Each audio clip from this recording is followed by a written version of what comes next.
John, can you hear me first? It's John Wormsley there. Oh yes, and that's also Professor John Wormsley. I didn't know he was going to be there. He's head of the UK's funding council that funds Cern, so that's an august company here. John, so don't be nasty to either of them. Otherwise, I'll probably pull the plug. So can you hear me, guys? It's a relatively bad connection. And that is where we've got to so far in science. So, John, where are you? We're in the Cern canteen.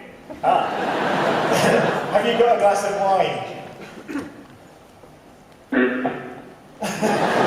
Can you, I don't know, the connection is not great. Can you give us some sense of from there, you were at the seminar, so what does this potential discovery mean? How significant is it from your perspective, and what would we hope to see next year? The odds from being 50-50 to being very excited.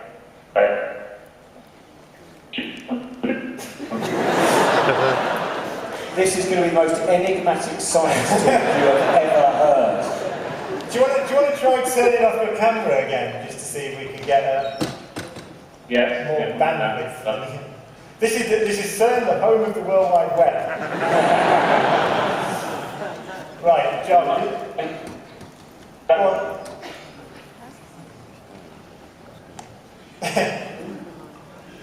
Yeah, we're here. We're still here, but it's just kind of... Go ahead. You're having the possibility that the problem is Hammersmith rather than Cern here.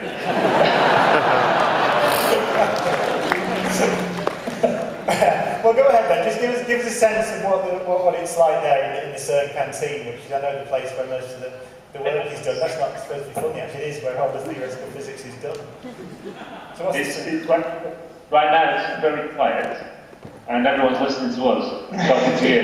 Yesterday was just the most panic and exciting day I've had for a long time, and people are really, well, thankful, dance, like John would say, it's thinking about it now. It's not a great link again, John. The answers we got yesterday were breakfast and yes. And also now people are worried because they think Cern is run by robots without faces. They have no faces like sapphire and steel. It's pretty bad. We could just try once more. I mean, is John Wormsley there? I mean, we could just ask you. Hi, John. Just ask you what's your feeling of what's going to happen next year? What's your feeling about the state of particle physics? Well, the point, I'm sure you've made this already, we've known about the standard model for almost 30 years. So John's comment that feels like job done, is very close to putting the final piece in place of a puzzle that we've been looking at for a long, long time. But it's also the first step towards actually understanding what might come beyond this. So right now there's this sense that with about 1 more year of data from Cern, we'll be able to really nail the Higgs thing. But we'll also start perhaps to be able to understand what else there is along with the Higgs, maybe supersymmetry, maybe some other new forces of nature, which explain how the Higgs can exist and what else is going on in nature and in the universe, because it's very, very unlikely that this is the end of the story. It's much more likely, and we're much more hopeful, that this is opening up a door to a whole new set of discoveries, which the LHC will make over the next decade or more. Well, thank you, John. We actually heard that beautifully, so thank you very much. John Butterworth was just taking the piss. Just before you go, because the link's working now, just to spin round and show everyone the Cern canteen. Just so we know you're not in UCL.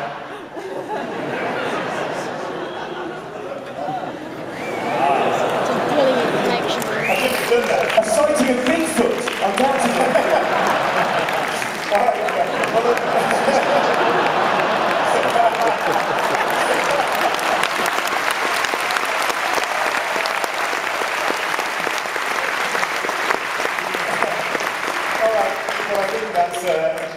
Thank you very much. I know it's an exciting day, so thank you for just. There's a particle collision. Where are you stood, for God's sake? No, thank you both. I think that was a fascinating little link. It was a fascinating, enigmatic talk on the nature of modern physics. So let's have a round of applause for two of the scientists who were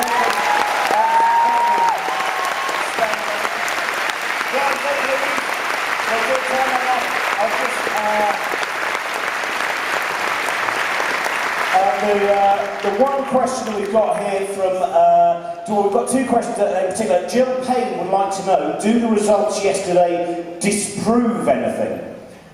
So is there anything they disprove? Yeah, what they actually were presented as were so-called exclusion plots. So the way classical physics works is to try and rule out theories, and the standard model of Higgs is a theory.